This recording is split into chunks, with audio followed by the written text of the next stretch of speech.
નમસ્કાર દર્શક મિત્રો, મિસ્ટર ગુજરાત ન્યૂઝમાં આપનું સ્વાગત છે। અબડાસાના ભેદી ગામના ભૂલકાઓ ગટરમાં સપના શોધે છે।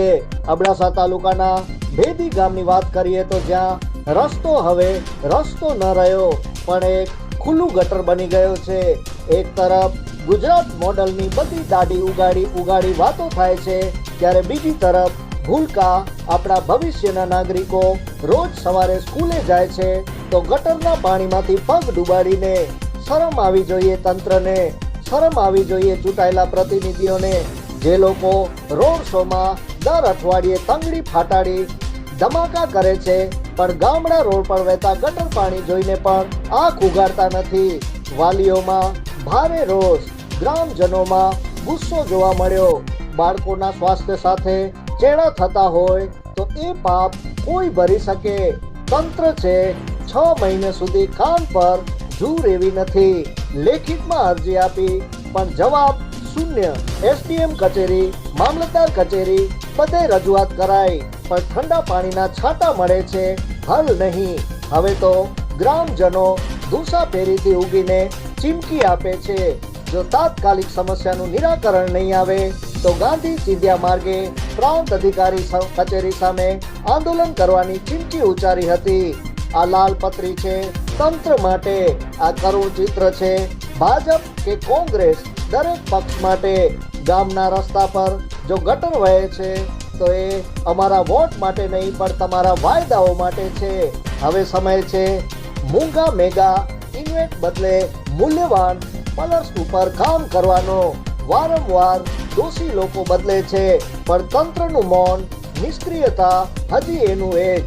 ભેદી ગામ આજ પૂછે છે, અમે ગટરમાંના કાદવમાં શિક્ષણ ભણીશું કે બીમારી? જોતા રહો મિસ્ટર ગુજરાત ન્યૂઝ, જ્યાં અવાજ છે જનતાનો અને જવાબદારી છે તંત્રની। સત્યતાની સાથે સ્પષ્ટ વાત। મારું નામ છે હેમુભા, હું માજી સરપંચ કોઠારા। છેલ્લા 6 થી 7 મહિના થયા ગટર લાઈન ચાલુ છે। ગટર લાઈનમાં છે કિનાકુરીથી કારણે કામ નથી કરતો। આ જ્યારે એની પાસે જઈએ છીએ કે મજૂર નથી તો મજૂર 6 થી 7 મજૂર રાખેલ છે પંચાયતમાં, તો મજૂર રાખેલ છે તો એ ક્યાં કામ કરવા જાય છે? શું કામ નથી મોકલતો? કોઠારામાં જઈએ છીએ, કોઠારા કોઈ ફરિયાદ કરવા જાય છે તો એ કહે છે કોઠારામાં કામ કરે છે, અને કોઠારાવાળા એ પૂછે છે તો કે ભેદીમાં કામ કરવા જાય છે। આજે 6 મહિના થયા ગટર લાઈનની પાઇપ ખુલ્લા છે, બરોબર છે। છેલ્લે ભાગે આ મહિનો દી થયો એ તો ઢાંકણા ખુલીને પાછો હાલ્યો ગયો છે, બરોબર છે। છતાં એને વધારે ત્યાં પંચાયતમાં કંઈ કહીએ છીએ તો પોતે તો સરપંચ તો લેડીઝ છે, પોતે હોય છે, પોતે આપણે વધારે કંઈ કહીએ છીએ તો ડાયરેક્ટ ફરિયાદ કરવામાં પહોંચી જાય છે। એકવાર તો મારા ઉપર ફરિયાદ કરી નાખી હતી, બરોબર। આ પરિસ્થિતિ છે ગામની। હવે કરીએ તો શું કરીએ? મને હું અહીંયા આવ્યો હતો કે મેં કીધું કામ કરાવી દે જ્યારે કીધું એના માટે થઈને કે તમે મારા માટે ધાક ધમકી કરો છો। હવે હા, ફરિયાદની ધમકી આપે છે। તંત્ર પાસે એ જ માંગ છે કે વહેલી તકે કામ થાય અને વહેલી તકે આ પ્રશ્નનું હલ થાય એવી આશા છે।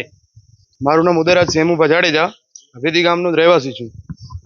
છેલ્લા 6 મહિનાથી ગામમાં ગટરનો ટાંકણા ખુલેલા પડ્યા છે કે જે ગામનો મેઇન રસ્તો છે ત્યાં એના ગટરનો પાણી ભરેલું છે આખે। હવે છોકરાઓ સ્કૂલ જાય તો પણ મેઇન રસ્તો એ જ છે, હવે તેમાંથી ગટરના પાણીમાંથી અંદર જવું, પછી એમના કપડાં ગંદા થાય, મચ્છર કરડે, આમ પછી બીમારી વધે છે।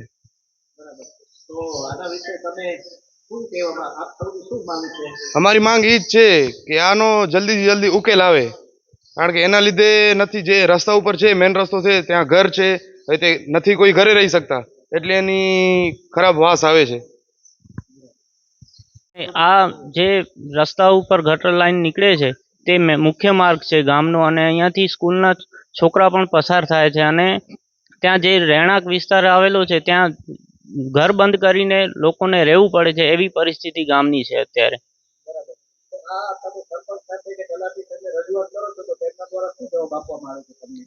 તેઓ 2 દિવસમાં થઈ જશે એમ કરી ટાળી દે છે। છેલ્લા 6 મહિના થઈ ગયા। હા, રાજકીય પદાધિકારી અથવા કોઈ એની અમે સરપંચને મૌખિક રીતે 6 મહિનાથી જાણ કરીએ છીએ, પણ બે દિવસ કરી અને ટાળી દે છે. પછી અમે મામલતદારશ્રીને, નાયબ કલેક્ટરશ્રીને, કચ્છ કલેક્ટરશ્રીને, આરોગ્ય વિભાગ ભુજમાં પણ અમે આવેદનપત્ર આપેલ છે. તે છતાંય અમારા પ્રશ્નનું કોઈ નિરાકરણ આવેલ નથી.